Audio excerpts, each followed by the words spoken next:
I had always been the type of person who enjoyed friendly relationships with my neighbors. Growing up, my parents had instilled in me the importance of community, and even though life had gotten busier over the years, I still tried my best to keep that spirit alive. When James Carter moved in next door a few months ago, I knew I had to introduce myself properly. James was a reserved man in his early 50s, with a quiet demeanor that made it hard to gauge his personality. While we exchanged polite greetings whenever we crossed paths, I had never really gotten to know him beyond that. But I had always believed that food had a way of bringing people together, so I decided to invite him over for dinner one evening. When I knocked on his door, he opened it hesitantly, his deep-set eyes peering at me with mild curiosity. "Oh, hello," he said, as if surprised to see me standing there. "Hi, James," I said with a warm smile. "I was wondering if you'd like to join me for dinner tomorrow night? I'm making a homemade meal, and it would be nice to have some company."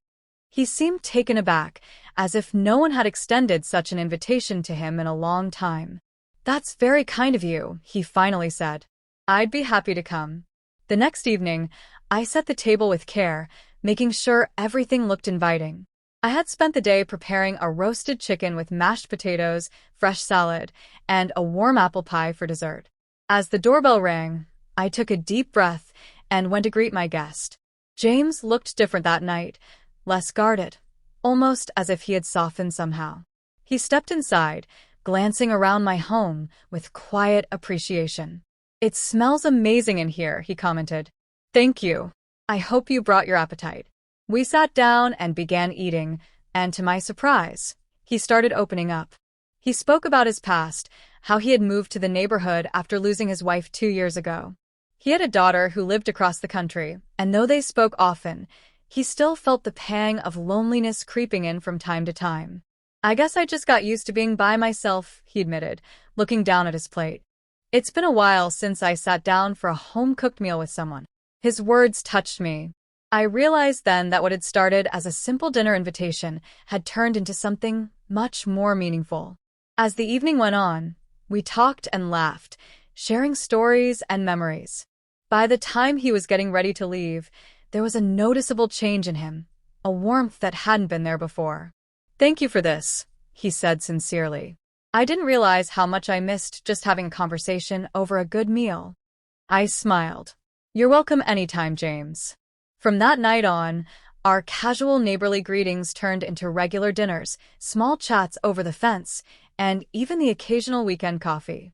What started as a simple invitation became the foundation of a newfound friendship, proving that sometimes all it takes is a meal to bring people together.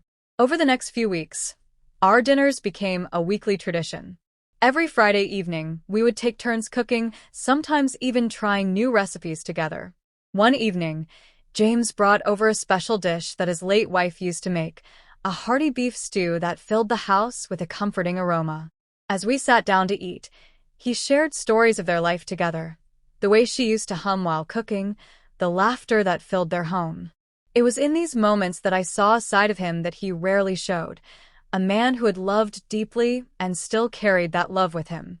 One evening, as we finished our meal, James looked around my home and smiled. "You know, I never expected to feel at home in this neighborhood. But this makes it feel like home again." His words stayed with me. It was a reminder of how simple gestures, an invitation to dinner, a kind word, a shared meal, could make a difference in someone's life. Over time, James became more involved in the community. He started gardening in his front yard, striking up conversations with other neighbors, even offering to help fix small things around my house. He had a knack for repairs, something he had picked up over the years, and I was more than happy to have the extra help. One summer evening, as we sat on the porch drinking iced tea, he looked out at the sunset and said, "You know, I was ready to just live out my days quietly, keeping to myself. But I realize now that life is meant to be shared. Thank you for reminding me of that." I smiled, feeling a sense of warmth at his words. "I'm just glad you accepted my invitation." As time passed, James and I became not just neighbors, but true friends. He started inviting other neighbors over, slowly building a sense of community that had been missing. What began as one simple dinner had blossomed into something much greater, a reminder that kindness, friendship, and a shared meal could change lives in the most unexpected ways.